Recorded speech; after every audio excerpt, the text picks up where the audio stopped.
Save our planet. Russian grain export ban affects Egypt and other regions. With recent record heat waves, prolonged drought and wildfires damaging 25% of Russia's crops, the government's decision to ban 2010 exports in order to ensure adequate grain supplies is in turn likely to cause hardship in the Middle East and Northern Africa, where Russia's largest exports are made. Many of these countries, such as Egypt, where 40% of the people live on less than $2 per day, rely on provisions of subsidized bread to maintain social peace.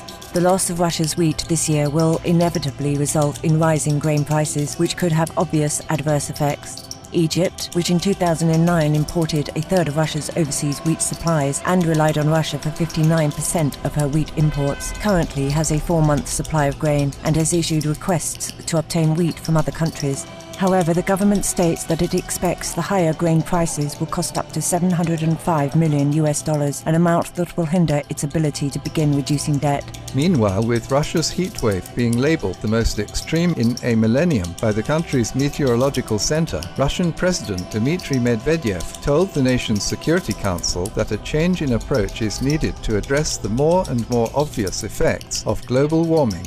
He stated, "Frankly, what is going on with the world's climate at the moment should incite us all, I mean world leaders and heads of public organizations, to make a more strenuous effort to fight global climate change." We are relieved to learn Egypt has enough supply for the next few months and pray for adequate sustenance for all in need. Let us all act to conserve our precious grain supplies and stabilize the climate by adopting sustainable lifestyles such as the plant-based diet. During a July 2008 telephone interview with Mr. James Bean, host of the US-based Spiritual Awakening radio station, Supreme Master Ching Hai addressed the connection between global warming, food insecurity, and our dietary choices. So it is meat diet that really causes a shortage of food. The grain that we feed the livestock alone is enough for 2 billion people.